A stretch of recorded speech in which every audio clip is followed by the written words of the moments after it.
warfare, and kind of it made sense for us to go open world, and we have now this kind of open environment, this open sort of guerrilla combat on the streets of Philadelphia.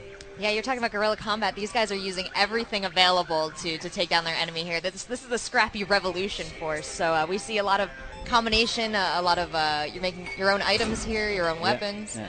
So, I mean, the KPA have basically us Korean People's Army. They're, like I said earlier, they're sort of in full control.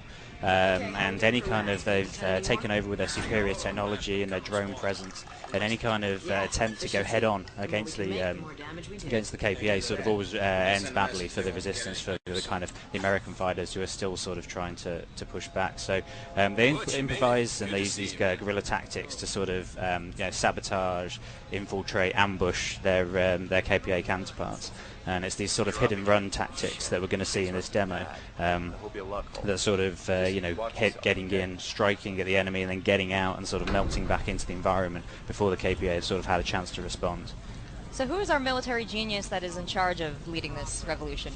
You play as Ethan Brady in the story, and he sort of starts off as a everyday sort of regular guy. He's a shop worker, games journalist. Excellent. Close to home. Yeah, and as the story progresses, he sort of joins in with the resistance. I don't want to give too much away on the story, Sure. but sort of there's a path that he takes through there to kind of instigate this sort of second war of independence. Wow. So I was just going to say this game is gorgeous, but it's also quite ridiculous. We see somebody here peeing and I guess getting focused Well, on I mean, what we're showing here is sort of the open environment of the world, and sort of this is kind of this sort of brutality that we see the KPA sort of they don't really pull their punches. Anyone who kind of steps out of line sort of gets dealt a heavy force back at them. So that's kind of what we're showing here now. So, I mean, this is the future, but we've also been set a while back in technology in the U.S., I guess, for the Revolution fighters. So what kind of weapons are we going to see here that they're going to be using? Yeah, so they don't.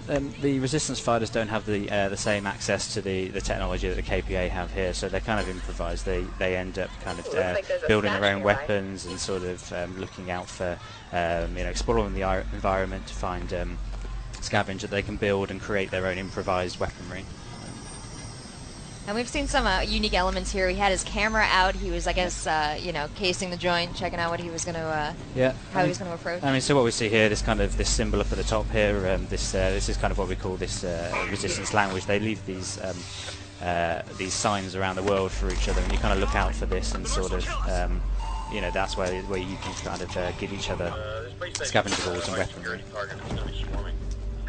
And we saw a brief glimpse there of this uprising going on. So as you kind of chip away at the KPA's sort of stranglehold on the environment, you gain uprising, and as you do that, the world will evolve and react to your sort of presence. So here, this uprising mechanic here that we've implemented. So that's interesting. Is there, aside from completing the game, completing missions, does that automatically sort of rally people to you? Yeah, so we call it an evolving Philadelphia. It's a dynamic, evolving world that the player plays in. And at the start of the game, the KPA are, like I said earlier, in full control, and you see that through the actions of the civilians and how people interact with you, and certain gameplay areas aren't available to the player, but as the player kind of gains this uprising mechanic, the world naturally evolves around them, and you'll see the sort of behaviours change differently, but then also as kind of you unlock further levels of uprising, new areas become available to the player. So the world that you see at the start of the game isn't the world you'll see at the end of the game. That is pretty exciting. So what else am I missing here? We have a huge open world gameplay. We have some incredible weapons that we're going to get a chance to use. He's building something right here, I'm guessing, what he's grabbing off. Yeah, so here we see the player going into a stash. This has sort of been hidden away, and there's kind of a weapon mod there, which I'll touch more on later. And he's kind of picked up an RC car, which he can kind of use to create these improvised explosive devices, pop them on the RC car, and kind of navigate. I mean, we'll see it in a bit. I don't want to give too much away before we go to it. That's wonderful. So tell me a little bit about the team that you have working on this game. Where do they come from? What are their influences? And what are you bringing to the game personality-wise? So the game is based in the Nottingham studio. So there's a lot of ex-Free Radical guys, working there, Time Splitters guys there. We've also got people in Frankfurt working on it who've sort of come off the Crisis project. So it's a real real mix of sort of talents on that. Do you have a favorite element of the game?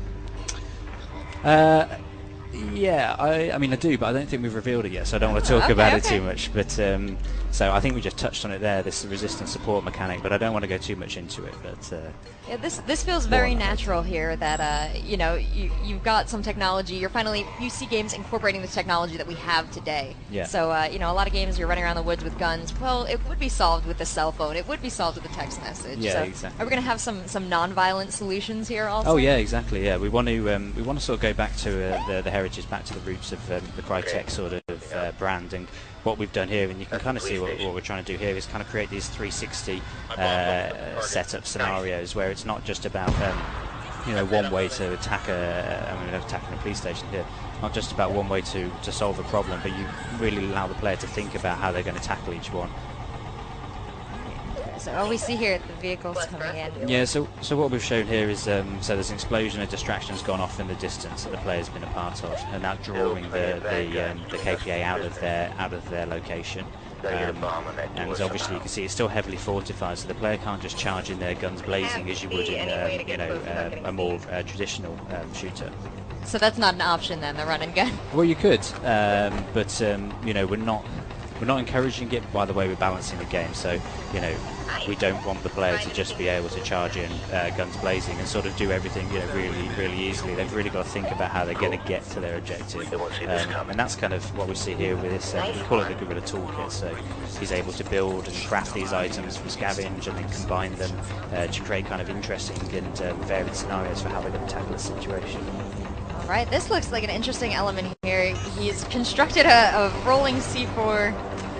Yeah, and basically this sort of the objective is to get a bomb on the door, and yeah, you could go in, shoot everyone up, but chances of success on that are very kind of slight. So it's this hit and run tactics where you've kind of got to use your noggin a little bit about how you're going to get into the scenario. So here we see him using the cover of a vehicle, going in and getting that bomb sort of past the KPA and onto his objective.